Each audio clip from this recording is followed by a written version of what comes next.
మన అంశం ఏమిటంటే పాత నిబంధనలో ఆఖరి గ్రంథమైన వెరీ గుడ్ మలాకీ గ్రంథం, ఆ తర్వాత క్రొత్త నిబంధనలో ఆఖరి సంఘమైన లవదికయ సంఘం.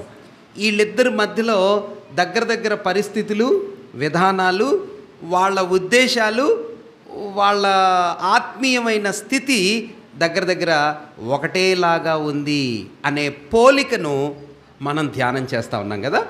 ఆఖరి గ్రంథమైన మలాకీ గ్రంథంలో అంటే మలాకీ సమయంలో ఉన్న విశ్వాసులు ఎలా ఉన్నారో, లవదికయ సంఘం అంటే ఆఖరి సంఘంలాగా కనిపిస్తున్నటువంటి ఆ సంఘంలో ఉన్న విశ్వాసులు కూడా అలానే ఉన్నారు. వాళ్ళు ఎట్లున్నారో వీళ్ళు అట్లే ఉన్నారు, వీళ్ళు ఎట్లా ఉన్నారో వాళ్ళు అట్లానే ఉన్నారు. ఆ పోలికని మనం ధ్యానం చేస్తూ ఉన్నాం. ఇంతకీ మలాకీ దైవభక్తుని గ్రంథం ఎవరి సమయంలో, ఎలాంటి సమయంలో రాయబడింది అనే సత్యాన్ని నేను మీకు లాస్ట్ టైం మనం ధ్యానం చేసినప్పుడు చెప్పాను కదా. ఎప్పుడు రాయబడిందంట మలాకీ సమయం అంటే ఎలాంటి సమయాలు అవి, ఎవరి సమయాలు మీరు చెప్పగలరా మీ ఆలోచనలో? ఎప్పుడు? చెరకి ముందా, చెరకి తర్వాత మలాకీ? ఇప్పుడు అసలు బయటపడేది అమ్మా చెప్పినానా? వెరీ గుడ్, శబాష్, కరెక్ట్. అబ్బా అమ్మగారు చెప్పారంటే ఎంత ఆశ్చర్యం కదండి. గుడ్, అట్లా చెప్పాలి. చెరకి తర్వాత ఉన్న భక్తుల పేర్లు కొందరు చెప్పగలరా మీరు? గుడ్ నాన్న చెప్పు. ఎవరు? జెరుబ్బాబేలు. అది ఈ మాటలు మీరు చెప్తారని నేను ఊహిస్తున్నా. జెరుబ్బాబేలు వెనక్కి వచ్చాడు, తర్వాత యెహోషువ వెనక్కి వచ్చాడు, తర్వాత ఎజ్రా వెనక్కి వచ్చాడు, తర్వాత నెహెమ్యా వచ్చాడు, తర్వాత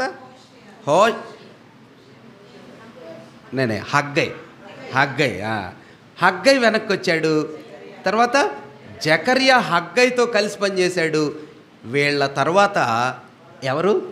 గుడ్, ఆఖరి వాడైన మలాకీ. కాబట్టి మలాకీ సమయాలు ఎలా ఉన్నాయంటే ఆధ్యాత్మికంగా దేవుని పిల్లలైన ఇశ్రాయేలీలు దేవునితో మంచి సంబంధం లేకుండా ప్రభువుని ప్రశ్నించేవారుగా అలాంటి స్థితిలో వాళ్ళు ఉన్నారు. ఇప్పుడు క్రొత్త నిబంధనలో విశ్వాసులమైన మనము లవదికయ అనే సంఘంలో ఉన్న పరిస్థితి కూడా అలానే ఉన్నట్టుగా ఉంది అనే సత్యాన్ని మనం ధ్యానం చేస్తున్నాం. సహాయార్థంగా మలాకీ గ్రంథం అంతా మనం చదవాలి, ఇప్పుడు మనం చదవలేం కాబట్టి ఆ ఓవర్ వ్యూని అంటే మలాకీ గ్రంథంలో ఉన్న పరిస్థితులన్నిటినీ మీ మనసులో ఒకవైపు పెట్టుకోండి, కుడివైపు పెట్టుకోండి. ఇప్పుడు ఎడం వైపున లవదికయ సంఘం యొక్క పరిస్థితి ఎట్లా ఉందో మనం దేవుని వాక్య భాగంలో మనం చదువుదాం. ప్రకటన గ్రంథం 3వ అధ్యాయం 14వ వచనాన్ని మనం చదువుదాం. ప్రకటన గ్రంథం 3:14.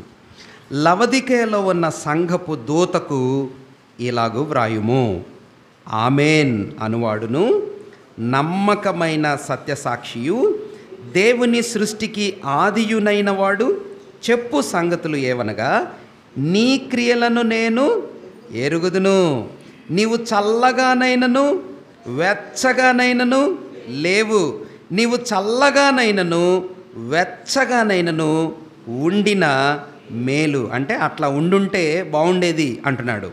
నీవు వెచ్చగానైనను చల్లగానైనను ఉండక నులివెచ్చనగా ఉన్నావు కనుక నేను నిన్ను నా నోట నుండి ఉమ్మివేయ ఉద్దేశించుచున్నాను. నీవు దౌర్భాగ్యుడవును, దిక్కుమాలిన వాడవును, దరిద్రుడవును, గుడ్డివాడవును, దిగంబరుడవునై ఉన్నావని ఎరుగక, నేను ధనవంతుడను, ధనవృద్ధి చేసి ఉన్నాను, నాకేమీయూ కొదవలేదని చెప్పుకొనుచున్నావు. నీవు ధనవృద్ధి చేసుకొనున్నట్లు అగ్నిలో పుటము వేయబడిన బంగారమును, నీ దిశమల సిగ్గు కనబడకుండునట్లు ధరించుకొనుటకు తెల్లని వస్త్రములను, నీకు దృష్టి కలుగునట్లు నీ కన్నులకు కాటుకను నా యొద్ద కొనుమని నీకు బుద్ధి చెప్పుచున్నాను. నేను ప్రేమించు వారిని అందరినీ గర్దించి శిక్షించుచున్నాను కనుక నీవు ఆసక్తి కలిగి మారు మనసు పొందుము. ఇదిగో నేను తలుపు నొద్ద నిలుచుండి తట్టుచున్నాను. ఎవడైనను నా స్వరము విని తలుపు తీసిన యెడల నేను అతని యొద్దకు వచ్చి అతనితో నేనును నాతో కూడా అతడును భోజనము చేయుదుము. కదా, ఈ సంగతులు ప్రభు మన వినికిడిలో దీవించునుగాక. ఇవన్నీ చదువుతూ ఉంటే అమ్మ బాగున్నట్టుగా అనిపించిందా, తిడుతున్నట్టుగా అనిపించిందా? ప్రభు సంఘాన్ని అమ్మ తిడుతున్నాడు అన్నట్టుగా అనిపిస్తున్నాయా ఈ పదాలు, లేకపోతే చాలా షబాష్ ప్రశంసిస్తున్నట్టుగా ఉన్నాయా నాన్న? అమ్మ తిడుతున్నట్టుగా ఉన్నాయి కదా. ఈ మాటలు చదువుతూ ఉంటే మలాకీ గ్రంథంలో ఉన్న పరిస్థితుల్ని మనం చదివాం కదా, మళ్ళీ చదవాలా? సమయం తక్కువగా ఉంది కాబట్టి నేను వాటిని మీకు చదివించలేదు. మలాకీ గ్రంథంలో కూడా వాళ్ళు ఏమన్నారంట? నువ్వేం చేసావయ్యా మాకు అన్నారు కదా. వీళ్ళిద్దరి మధ్యలో ఉన్నటువంటి మొట్టమొదటి పోలిక, వీళ్ళిద్దరి జీవితంలో కనిపించేటటువంటి మొదటి పోలిక ఏమిటి అంటే, ఇశ్రాయేలీల జీవితం మలాకీ గ్రంథంలో ఆధ్యాత్మికంగా అధోస్థితిలో ఉంది. అధోస్థితి అంటే అధోగతి. అధోగతి అంటే మనకి అర్థమయ్యే భాషలో చెప్పాలంటే ఎక్కడుందన్నమాట? అధోగతి అంటే క్రింద స్థాయిలో ఉంది. ఇప్పుడు ఫస్ట్ ర్యాంక్ వచ్చింది, 10th ర్యాంక్ వచ్చింది. ఏది పెద్ద ర్యాంకు? ఫస్ట్ ర్యాంక్ పెద్దది కదా, 10 ర్యాంక్ అని చెప్పకండి. ఫస్ట్ ర్యాంక్ అంటే గ్రేట్. ఇప్పుడు 10th ర్యాంక్ వచ్చింది. అందరు చాలామంది పిల్లలు, స్టూడెంట్స్, టీచర్స్ ఉన్నారు కదా. 10th ర్యాంక్లో మళ్ళీ పడిపోయి 25 ర్యాంక్ వెళ్ళాడు, 25వ ర్యాంక్ వచ్చింది, ఇంకా కిందకు పడిపోయాడు కదా. 50 మంది స్టూడెంట్స్ ఉన్నారు వాడి క్లాస్లో, 30వ ర్యాంక్ వచ్చింది. ఇప్పుడు ఏ ర్యాంక్ మంచిదమ్మా?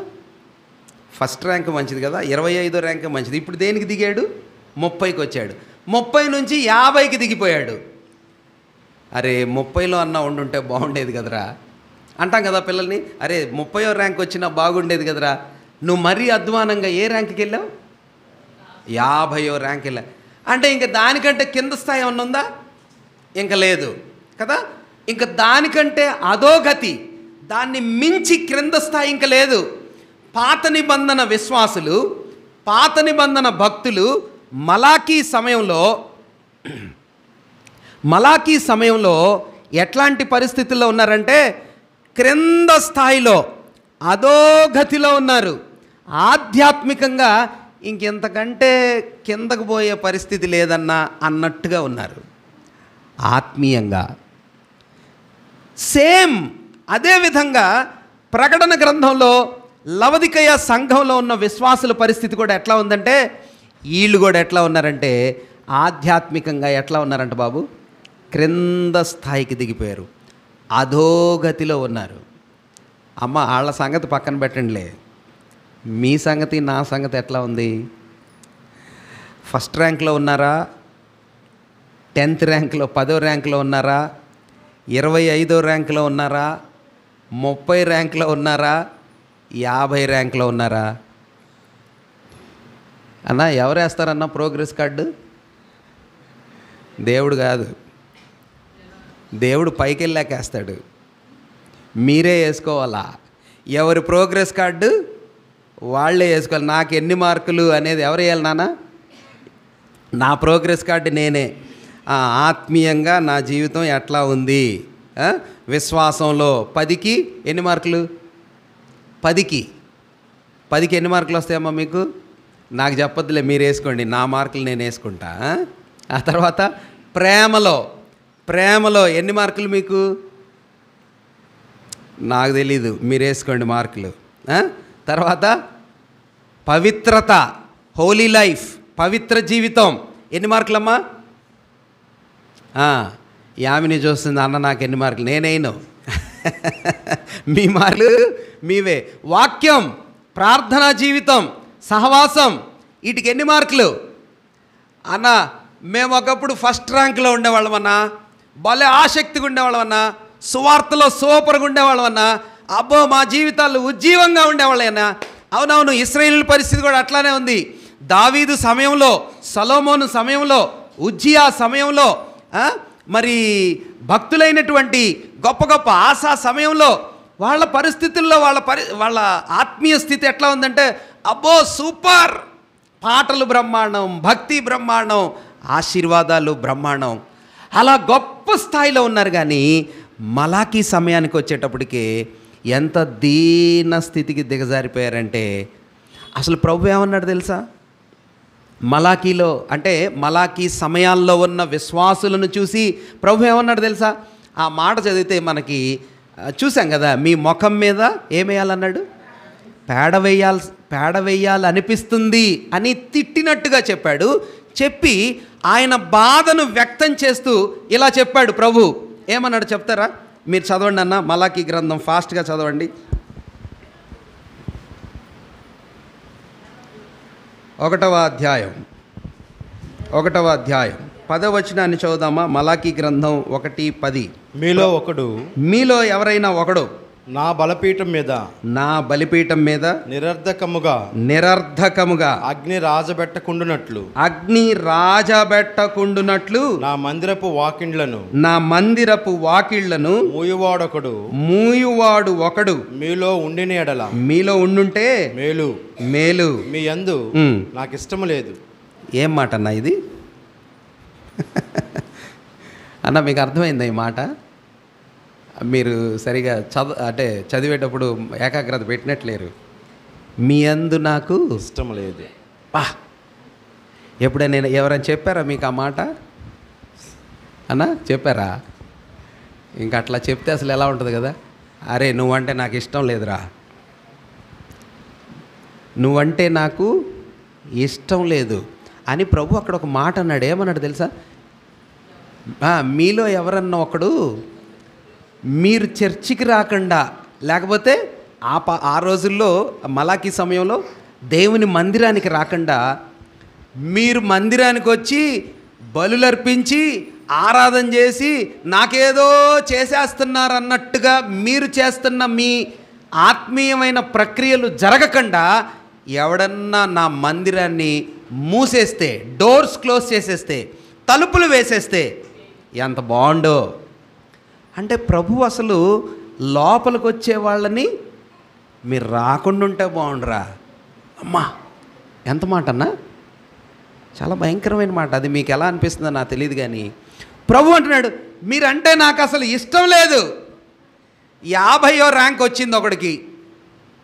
4 పిల్లలు ఉన్నారు. ఒకడికి 1st ర్యాంకు, ఒకడికి 5th ర్యాంకు, ఒకడికి 3rd ర్యాంకు. కానీ 4వ వాడికి 50 ర్యాంకు, 50వ ర్యాంకు. వాడు అసలు స్కూల్కి పోవట్లా, చదవట్లా, మాట వినట్లా, చెడ్డ అలవాట్లో ఉన్నాడు. తండ్రి ఏమంటాడు? అసలు వీడంటే నాకు విసుగొచ్చిందండి, వీడితో నేను విసిగిపోయానండి, వీడంటే నాకు ఇష్టం లేదండి. అలా అంటే ఎలా ఉంటుందో.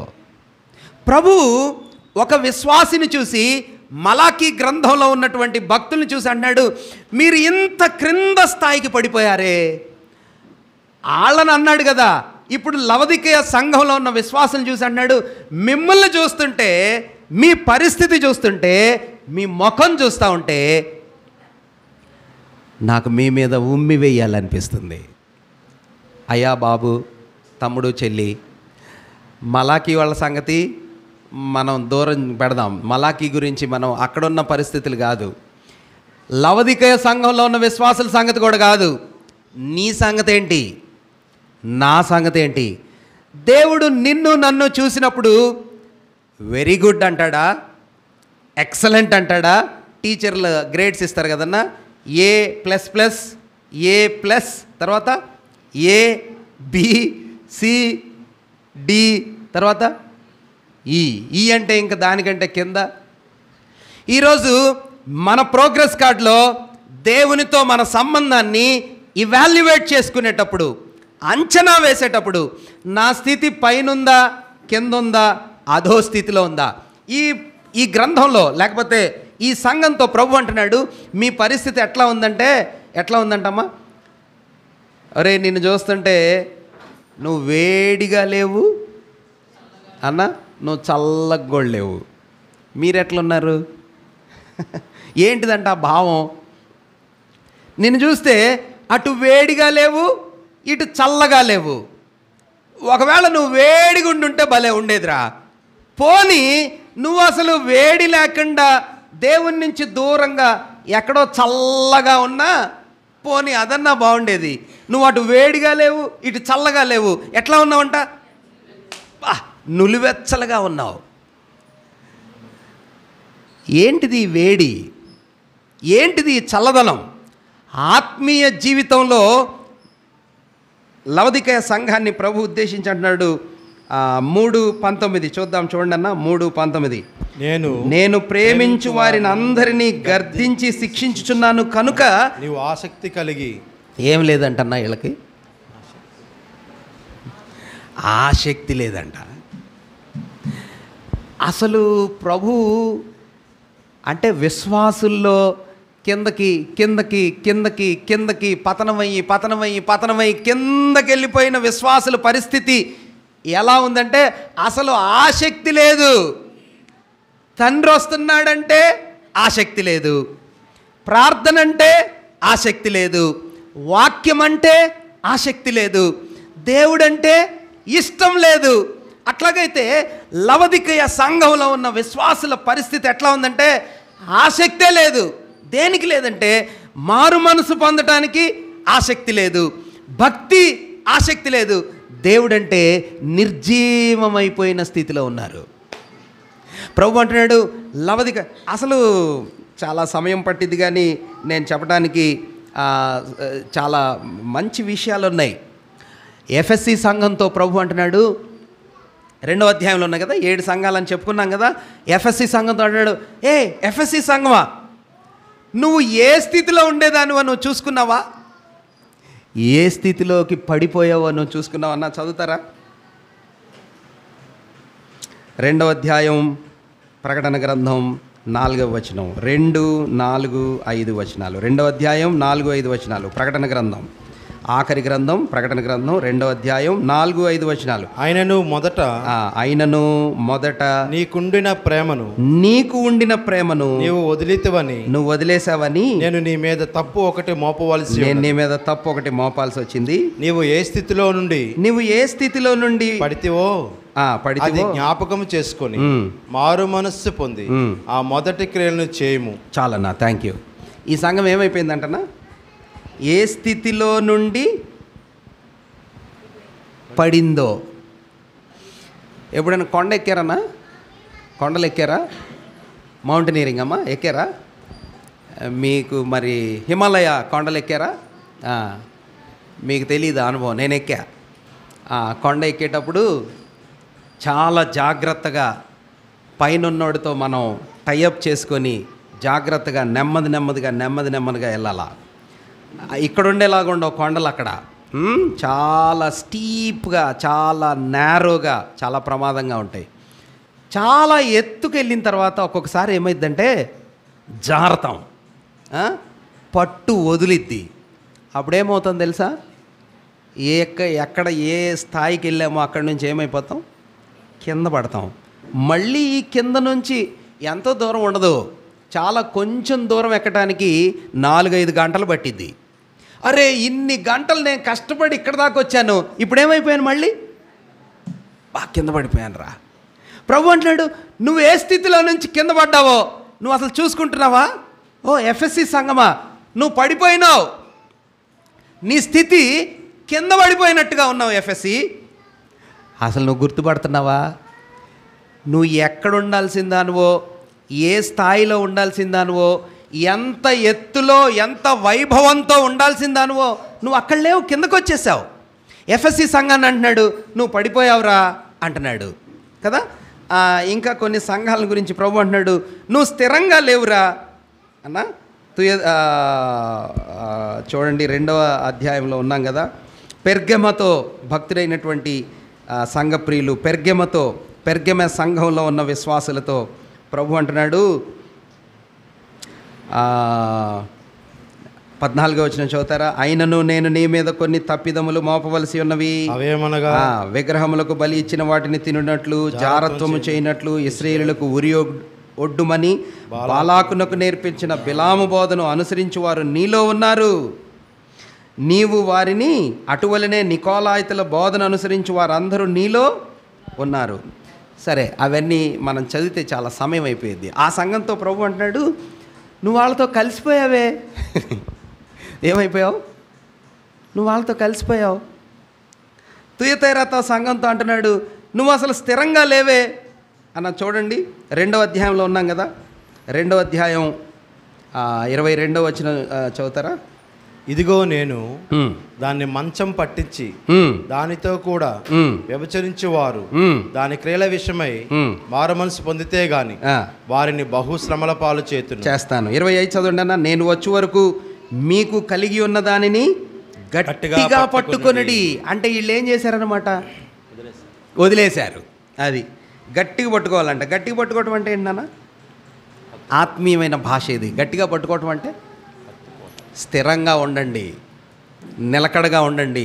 వీళ్ళు ఏం చేశారంట? నిలకడగా లేరు, స్థిరంగా లేరు. దేవునిలో తుయతైరా సంఘ ప్రజలను చూసి ప్రభు అన్నాడు, ఒరే నువ్వు స్థిరంగా లేవురా, నువ్వు గట్టిగా లేవురా, బలంగా లేవురా. ఎఫ్ఎస్సితో అంటున్నాడు, నువ్వు పడిపోయిన స్థితిలో ఉన్నావురా, నీకు గుర్తుపడుతున్నావా? చాలా ఎత్తులో ఉండేవాడివి, కింద పడిపోయావు కదా. స్మరణ పెర్గమాతో అంటున్నాడు, నువ్వు కలిసిపోయావురా, నీలో అసలు ఏం ప్రత్యేకత లేదే. ఆ తర్వాత తుయతైరాతో అంటున్నాడు, నువ్వు గట్టిగా లేవే అన్న. సార్దీస్ని కూడా ఫిలదెల్ఫియాని అప్రిషియేట్ చేశాడు. ఇప్పుడు లవదీకే అని ఏమంటున్నాడో మనం చూద్దాం. చూడండి, లవదీకేతో 17 చదువుదామన్నా. 3:17. నీవు దౌర్భాగ్యుడును. ఏం మాటలన్నా ఇవి? ఒక విశ్వాసం చూసి ప్రభు ఏమంటున్నాడు, ఒరే నువ్వు దౌర్భాగ్యుడవు, దిక్కుమాలిన వాడువును, దిక్కుమాలినోడువు, దరిద్రుడవును, గుడ్డివాడవును, గుడ్డోడివిరా నువ్వు, దిగంబరుడవై ఉన్నావని. అమ్మ మీరెలా ఉన్నారు? బాగానే ఉన్నారా? ఆత్మీయంగా ప్రభువు మనల్ని చూసి ఏమంటున్నాడంట? ఒరే దౌర్భాగ్యుడా. ఎప్పుడన్నా అన్నాడా? లవదికయ సంఘంలో ఉన్న విశ్వాసులను అంటున్నాడు, బేతెస్త వాళ్ళని కాదు. ఒకవేళ బేతెస్త వాళ్ళని అనాల్సి వస్తే ఏమంటాడో. ఎంత ప్రేమించానురా నిన్ను. మలాకీలో అంటున్నాడు, మిమ్మల్ని ఎంత ప్రేమించాను నేను, మీకు ఎంత సహాయం చేశాను, మీకు ఎన్ని విషయాలను నేను సమకూర్చాను. యాకోబును ప్రేమించాను, ఏశావును పట్టించుకోలేదు. మీకోసం నేను ఎంత త్యాగం చేశానయ్యా అంటే లవదికయ సంఘంలో వాళ్ళతో కూడా అంటున్నారు, మరి మీరు కూడా అలానే ఉన్నారా? సరే, అది మొదటిది. వాళ్ళ పరిస్థితి ఆత్మీయంగా అదో స్థితిలో ఉంది. లవదికయ వాళ్ళ పరిస్థితి కూడా ఆత్మీయంగా అధో స్థితిలో ఉంది కదా. రెండవ అంశాన్ని మనం చూద్దాం. చూడండి, మలాకీ గ్రంథంలో ఉన్న విశ్వాసులకి క్రియలు ఉన్నాయి. క్రియలు అంటే క్రియలు, పనులు ఉన్నాయి. వాళ్ళు మందిరానికి వస్తున్నారంట, బలులు తెస్తున్నారంట, అన్ని పనులు చేస్తున్నారు. కానీ ఏం లేకుండా చేస్తున్నారన్నా? ఏం లేకుండా చేస్తున్నారు తెలుసా? గొర్రెలు తెస్తున్నారు, అర్పణలు తెస్తున్నారు, నైవేద్యం తెస్తున్నారు, మందిరానికి వస్తున్నారు, ప్రభు మాటలే చెప్తున్నారు, బోధే చేస్తున్నారు. కానీ ఏం లేదు, దేవుని మీద అసలు విశ్వాసమే లేదు, దేవుని మీద అసలు ప్రేమే లేదు. అబ్బో, అంటే ఒక విశ్వాసి జీవితం దేవుని మీద ప్రేమ లేకుండా, దేవుని మీద విశ్వాసం లేకుండా, దేవునితో మంచి సంబంధం లేకుండా ఇవన్నీ చేయగలమా? చేస్తాం.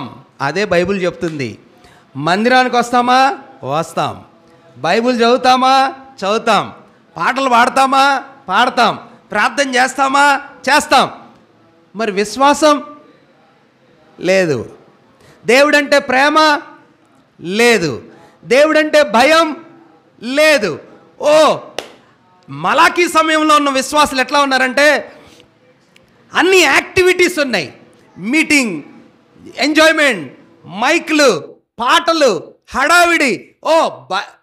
ఆత్మీయంగా వాళ్ళ మందిరంలో జరగాల్సిన కార్యక్రమాలన్నీ చేస్తున్నారు. కానీ అసలు దేవుడంటే భయం లేదు, దేవుడంటే ప్రేమ లేదు, దేవుని మీద విశ్వాసమే లేదు.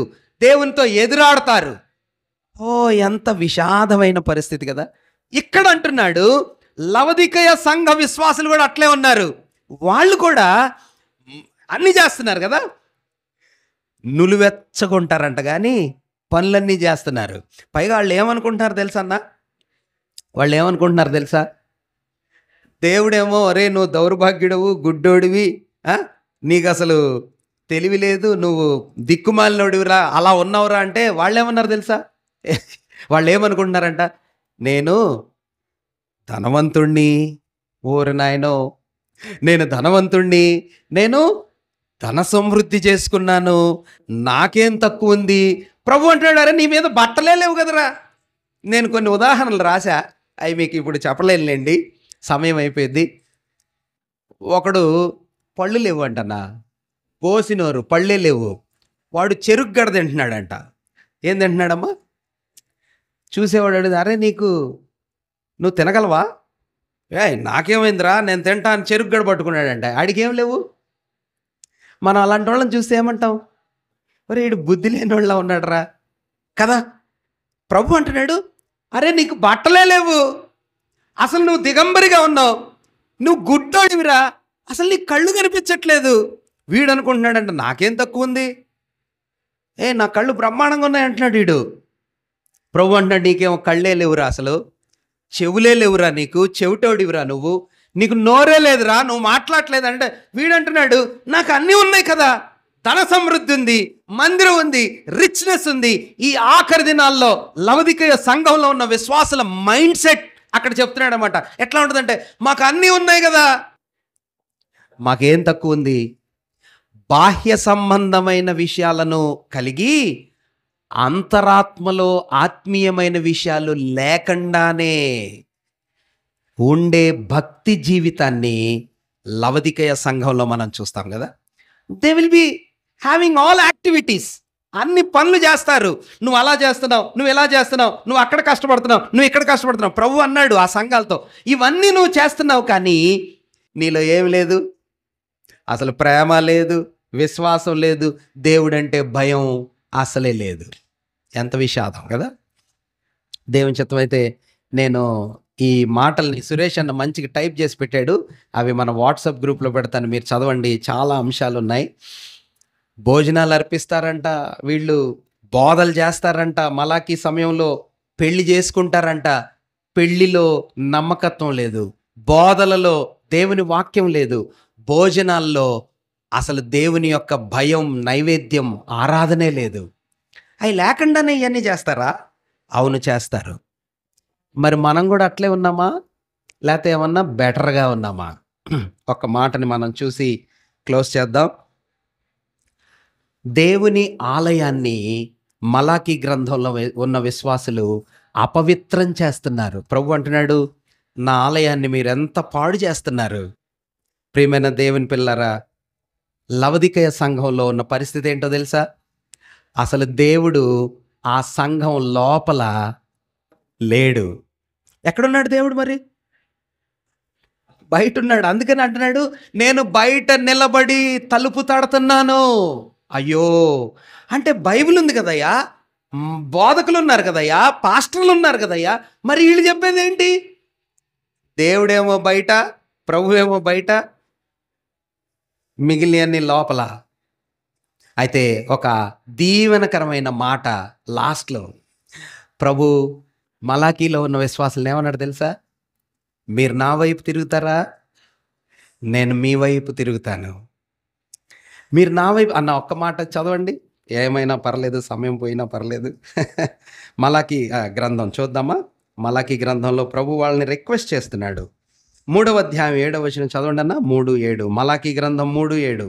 మీ పితరుల నాట నుండి మీరు నా కట్టడను గైకొనక వాటిని త్రోసివేసిరి. అయితే మీరు నా తట్టు తిరిగిన ఎడల, ఈ మాట ఎంత దివ్యమైన మాట. మీరు నా తట్టు తిరిగిన ఎడల నేను మీ తట్టు తిరుగుదునని సైన్యములకు అధిపతి యెహోవా సెలవీయగా.